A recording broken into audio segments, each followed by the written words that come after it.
Olá, alunos, vamos para mais uma videoaula. Parabenizo vocês por estarem aí atentos, cuidando do intelecto de vocês, né?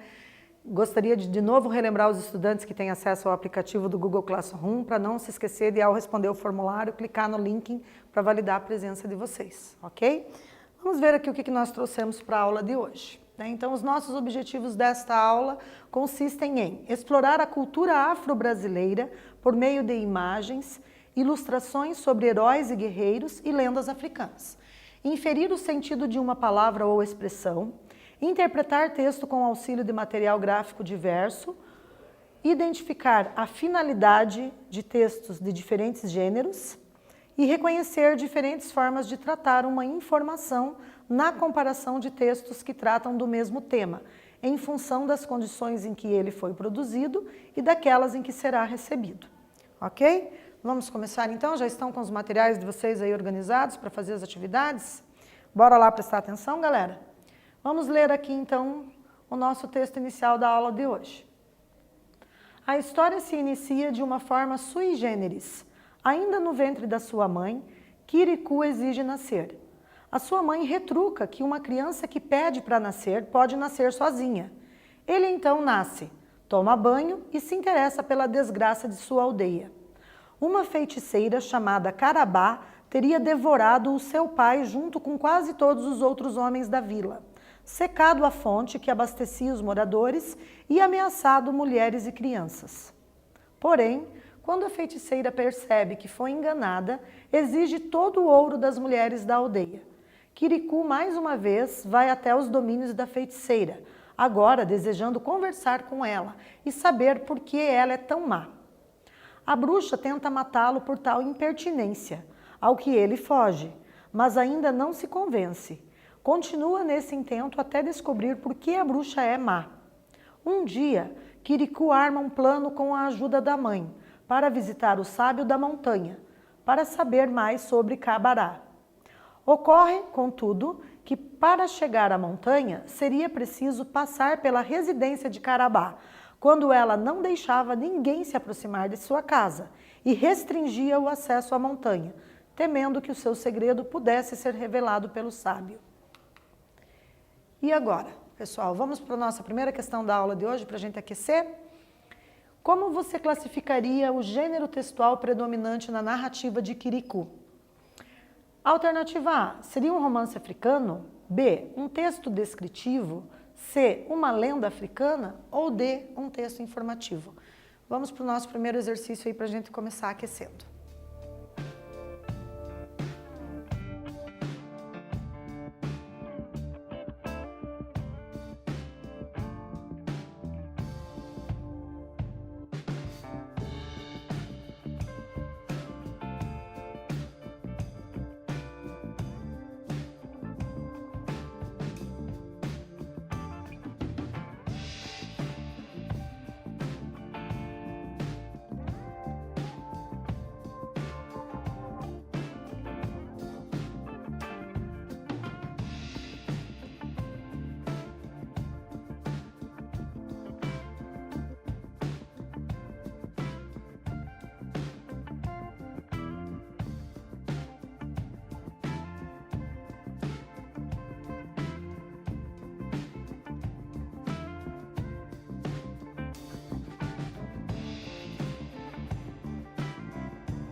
Retornando então, galera, acertou quem marcou a letra C, trata-se de uma lenda africana, né? Pelas características ali do texto, a gente percebe, né, que é possível inferir, é possível a gente tentar adivinhar que se refere a uma lenda, ok? No exercício 2 agora, é possível descobrir a voz do narrador já no início do texto? Vamos reler o início do texto. A história se inicia de uma forma sui generis. Ainda no ventre da sua mãe, Kirikou exige nascer. A sua mãe retruca que uma criança que pede para nascer pode nascer sozinha. E agora?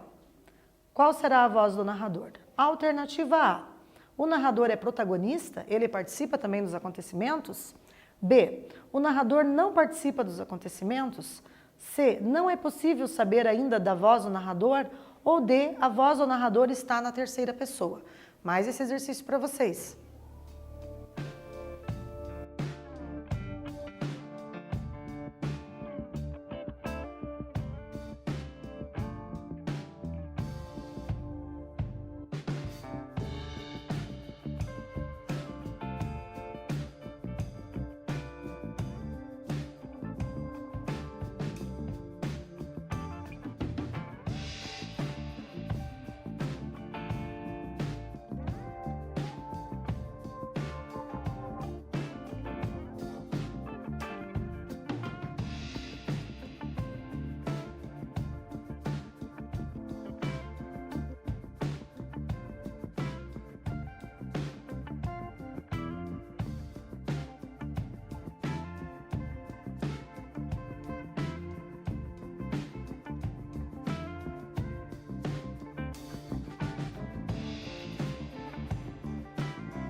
Retornando então, galera, olha lá, quem assinalou a letra D, parabéns, né? A voz do narrador está na terceira pessoa. Como eu descubro isso? Quando eu percebo lá no início da primeira frase do texto, a história se inicia de uma forma sui generis. Ainda no ventre da sua mãe, Kirikou exige nascer. Né? Então a gente percebe que se refere à história do Kirikou, que é o ele. Esse ele, pronome pessoal do caso reto, está na terceira pessoa do singular. Vocês se lembram? Primeira pessoa, eu, quando eu tenho um eu que participa dos acontecimentos, quando eu sou um personagem protagonista da ação, né? Eu também posso estar presente. A segunda pessoa seria o tu e a terceira ele. Nesse caso, a voz do narrador se refere a ele, que é o Kirikou, o personagem principal. Portanto, terceira pessoa. Muito bem. Vamos refletir juntos. Ainda neste parágrafo, qual seria a melhor explicação para o narrador utilizar a expressão sui generis? Né? Sui generis é uma palavra diferente, é uma expressão que não é comum a gente sair por aí lendo nos textos. Né? Então vamos pegar aqui uma explicação. Então, a história se inicia de uma forma sui generis. O que será que isso significa? Tem um sinal de igual, né? E na sequência, o que se iguala a isso, a esse sui generis? Ainda no ventre da sua mãe, Kirikou exige nascer, né? Então a gente tem aqui que é uma situação diferenciada das demais, é um nascimento diferente dos demais nascimentos dos demais bebês, né? Aqueles que a gente está acostumado a ver, aquelas situações, ela se diferencia essa situação aqui, né? Então, sui generis é uma expressão em latim que significa de seu próprio gênero ou de espécie única, né? Então, algo diferente daquilo corriqueiro que estamos acostumados a ver. Então, no exercício 3, agora eu vou pedir para vocês pensarem o seguinte. Ainda nesse parágrafo, qual seria a melhor explicação para o narrador utilizar a expressão sui generis? Então, é possível afirmar que a história de Kirikou é diferente dos demais bebês? pois antes mesmo de sua mãe dar-lhe a luz, já faz exigências, já se impõe e quer fazer prevalecer o seu desejo de nascer? Sim, é possível, né? Então, se eu pedisse para vocês assinalar verdadeiro ou falso, vocês já diriam, não, professor, isso aí é verdadeiro. A gente já percebeu que a expressão sui generis se refere a algo único, algo diferente dos demais. Então, não teria nem por que pedir para vocês refletirem sobre esse exercício, certo? Então, a gente tem ali que seria verdadeiro, né? No exercício 4 agora.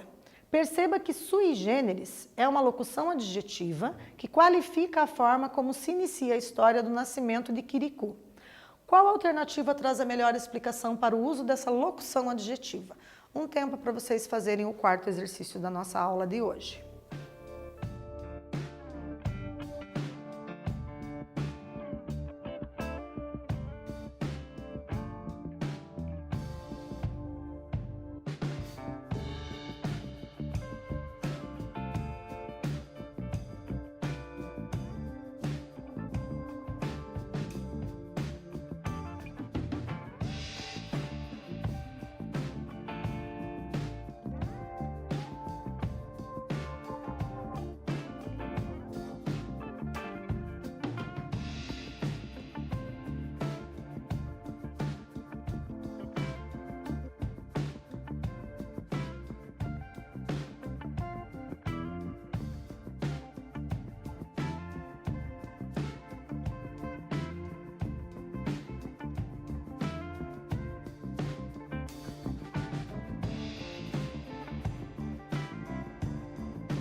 E aí, galera, retornando então, olha lá, quem assinalou a alternativa da letra B, parabéns, né? O personagem exige nascer ainda no ventre, isso a gente não costuma ver por aí, né? É alguma coisa muito difícil de acontecer. Muito bem, não da forma, né, como está expressa ali nessa lenda. Então é uma coisa sui generis, né? Algo único. Vamos conhecer um pouquinho mais agora sobre as histórias da cultura afro-brasileira, certo? É importante a gente estudar, aprender a valorizar e respeitar, né? As tradições ali, os contos, as crônicas, a literatura presente que retrata as raízes africanas. Vamos ler aqui mais uma lenda, né? Vocês já conhecem, já ouviram falar bastante das histórias de Iemanjá, né? Alguns de vocês talvez já até tiveram a oportunidade de ir para a praia, né, e visualizar pessoas que acreditam, né, na oferta de oferendas para Iemanjá, né, como possibilidades delas prosperarem ao longo daquele ano, né? Então convido vocês para a leitura aqui de mais esse texto. Vamos ler? Iemanjá, lenda, mito e sincretismo religioso. Iemanjá, a rainha do mar, mãe de quase todos os orixás, é exaltada por negros e brancos. Iemanjá possui vários nomes: sereia do mar, princesa do mar, rainha do mar, Inaé, Macunã, Dandalunda, Janaína, Marabô, princesa da Ioká, sereia, Maria, dona Iemanjá. Dependendo de cada região, mas sua origem vem da África. A Iemanjá é brasileira, é resultado da miscigenação de elementos europeus, ameríndios e africanos, né? Então observem aqui como que a gente vê retratada a nossa nacionalidade brasileira, né? Nós somos pessoas fruto de um processo híbrido, de uma mistura de etnias, de povos, né? Somos considerados aí, às vezes, ameríndios, né? Que é uma mistura dos povos da América Latina com os índios, né? São características aí que marcam bastante a nossa multiculturalidade, a nossa pluriculturalidade, né? É uma pluralidade étnico-racial que compõe a nossa nação brasileira e que está sendo retratada nesse momento aqui, né? A partir desse texto que estamos lendo. Continuando o nosso texto. Com o casamento de Obatalá, o céu, com Oduduá, a terra, que se iniciam as peripécias dos deuses africanos. Dessa união nasceram Angaju, a terra, e Iemanjá. Iemaajá, mãe cujos filhos são peixes, a água. Como em outras antigas mitologias, a terra e a água se unem, e Iemanjá desposa o seu irmão, Aganju, e tem um filho, Orunga. Iemanjá também é conhecida como deusa lunar, rege os ciclos da natureza que estão ligados à água e caracteriza a mudança, na qual toda mulher é submetida devido à influência dos ciclos da lua. Mãe de quase todos os orixás, é a deusa da compaixão, do perdão e do amor incondicional. Vamos identificar no texto um fragmento que ilustra bem a pluriculturalidade brasileira, certo? Então, quando eu falo que nós somos fruto de um processo miscigenatório, híbrido, cultural, né, a gente está tratando aí desde o descobrimento do Brasil, quando vieram os portugueses, depois vieram ali os espanhóis, né, e aí foram trazendo os africanos, se misturaram com os índios, né, e foram constituindo ali a nossa nação, né? Hoje a gente teria outros povos que fazem parte aí dessa mistura de etnias, né, oriundas de diferentes países, né? Hoje nós temos ali os venezuelanos vindo para o Brasil procurar refúgio, abrigo, né? Temos ali os haitianos que vieram quando teve o terremoto no Haiti, né? Então temos vários outros povos, os bolivianos, enfim, que estão vindo para o Brasil para compor aí esse processo miscigenatório que valoriza e enriquece a nossa pluralidade cultural, certo? Então nesse fragmento do texto, vocês já perceberam, né? Já está grafado com letra vermelha, o fragmento que deixa claro esse processo híbrido cultural da nossa nação, né? Diz ali, a Iemanjá brasileira é resultado da miscigenação de elementos europeus, ameríndios e africanos. E agora, vamos observar aqui mais uma imagem, né, que contém aqui o Contos dos Orixás, né, que são os super-heróis aí de matriz africana. Né? Então, um quadrinista baiano criou histórias em quadrinhos de heróis negros, retratando orixás e história de Yorubá. Né? Então, a gente tem aqui que foram feitas várias atividades, inclusive, que podem ser trabalhadas em sala de aula para trabalhar bem essa questão da cultura afro-brasileira, né? E um quadrinista baiano tratou bem dessas questões por meio de tirinhas, por meio de histórias em quadrinhos que são tão agradáveis para os estudantes ler, né? E que gostam tanto de ter esses livros aí, ter acesso a esses livros para poder aprender, né, todos os conceitos. Né? Então, como um instrumento para reforçar o empoderamento negro nas histórias em quadrinhos, as HQs, Histórias em Quadrinhos, o quadrinista baiano Hugo Canuto criou os Contos dos Orixás. Os orixás são divindades da mitologia africana e iorubá que se popularizaram no Brasil com as religiões de matriz africana Umbanda e Candomblé. Iorubá é uma região da África composta por diversos grupos étnicos com língua e cultura semelhantes. Muitos dos negros trazidos para o Brasil como escravos eram dessa região. Existem mais de 400 orixás na mitologia iorubá, mas alguns deles se tornaram mais famosos no Brasil, como é o caso do Exu, Oxalá, Ogum, Oxóssi, Iemanjá, Xangô e Ançã. Os orixás representam os elementos da natureza e Olodumare é a junção de todas essas energias. Os orixás não são deuses, portanto, as religiões que cultuam os orixás são monoteístas. Ok? Então fica aí a título de curiosidade essas informações para a gente se apropriar e valorizar, né, dos aspectos da cultura afro-brasileira. Vamos continuar a leitura? Observem aqui que essas fotos todas foram extraídas das histórias em quadrinhos elaboradas pelo cartunista baiano, né, que a gente mencionou ali, Hugo Canuto, né? Então, Então, observem ali, orixás são guerreiros como Ogum, o Senhor do Ferro, e Oxóssi, o Caçador. São retratados também nas historinhas de Hugo Canuto. Ogum é o orixá que representa a luta, as conquistas. Ele é o deus da guerra e o arquétipo do guerreiro. Ele é o senhor da guerra e padroeiro de todos os trabalhadores, cujo ofício exige a utilização de ferramentas. É a representação do cristianismo, se refere ao São Jorge, né? E o Oxóssi vive nas florestas e representa a fartura. É protetor dos caçadores e rege as lavouras. Seu símbolo é o arco e flecha. Ele pode imitar o som dos animais com perfeição, é um caçador valente e generoso. A representação do Oxóssi no cristianismo é o São Sebastião, ok? Observem aqui agora o que deseja de Xangu. Xangu, o deus do trovão. Então, entre os protagonistas das histórias em quadrinhos, por exemplo, está o rei Xangô, o senhor do trovão. Depois eu vou deixar as referências dos slides para vocês pesquisarem mais, se interessarem, né, por lerem aí as histórias em quadrinhos. Quem que é o Xangô, então? Na mitologia iorubá, o Xangô é o rei, por isso é o orixá que cuida do poder, da administração e da justiça. Ele age com neutralidade, é reconhecido pelas sábias decisões e é íntegro. Xangô é uma entidade, orixá, bastante cultuada pelas religiões afro-brasileiras, sendo considerado deus da justiça, dos raios, dos trovões e do fogo, além de ser conhecido como protetor dos intelectuais. Comparado com outras divindades, Xangô seria o equivalente a Zeus para os gregos, Tupã para os tupi-guarani e Júpiter na mitologia romana ou Odin para os escandinavos. E a representação do Xangô no cristianismo é São Pedro ou São Jerônimo, né? Então essas são algumas curiosidades que nós trouxemos para a aula de hoje. Vamos para os exercícios, pessoal?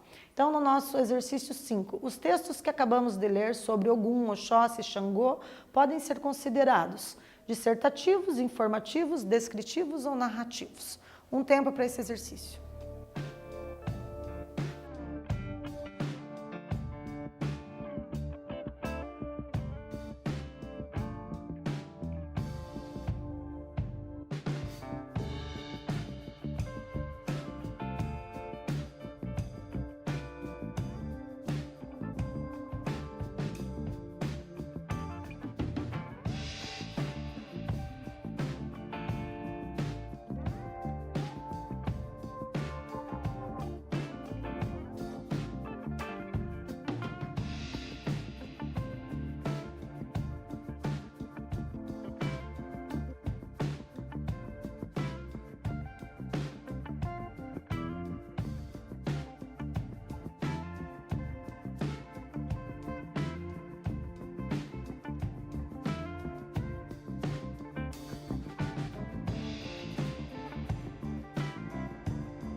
Retornando então, galera, observe que quem assinalou a letra B, parabéns, né, são textos informativos.